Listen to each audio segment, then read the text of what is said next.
People are internally inconsistent. Many contracts in the healthcare sphere are inconsistent too. The first causes grief, the second shifts power. The psychologist Leon Festinger coined the term cognitive dissonance to describe the mental discomfort that results from the mismatch between what we do and our thoughts and values. We eat that donut, yet we want to lose 7 pounds. We buy that bracelet, but we told our spouse that we're getting our spending under control. We want to advance our careers, but hanging out at that sports bar is just so much fun. Now, none of that is news to you, at least if you're human. But did you know that another sort of dissonance lurks in many contracts commonly encountered in the healthcare space, and that, unlike drugs versus sobriety, it's not a bug, but a feature.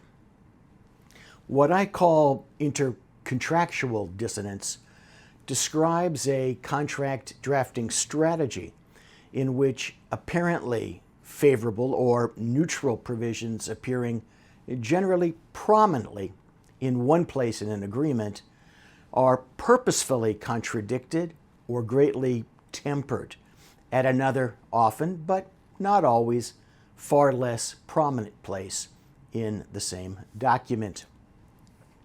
Take, for example, a provider agreement between your medical group and some payer.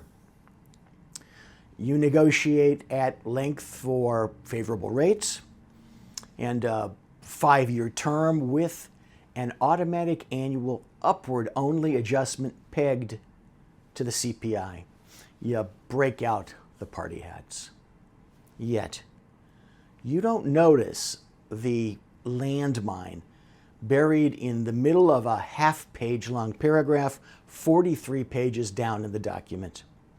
The payer can terminate on 3 days' notice if your group deviates from the payer's, quote, operational requirements. What's the real term of that agreement? Is it 5 years or is it a few days?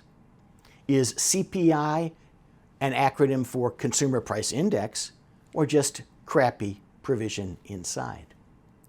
Or consider something less hidden, but just as dissonant, a contract with a placement agency in respect to finding a new physician for your medical group.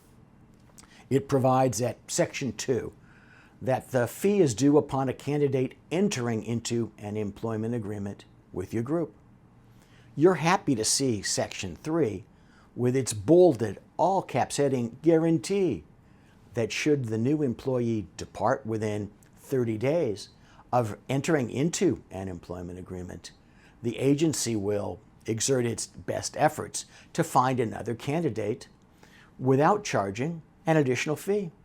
Hey, sounds great, but wait.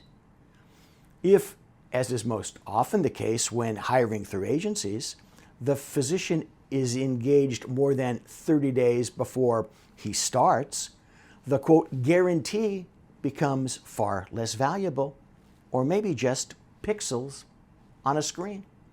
You hire Dr. Sally on February 15 for a position to commence on June 1.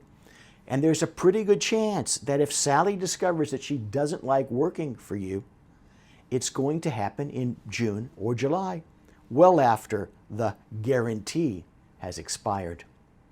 And if you clarify the language such that the guarantee period begins upon commencement of services, if Sally leaves even 1 day later, a day after she starts work, what real value is there in the agency's best efforts? Even there, no one could expect better efforts might fail to result in a replacement. You focused on the word guarantee, but didn't realize that the guarantee is not an actual replacement guarantee, but an efforts guarantee.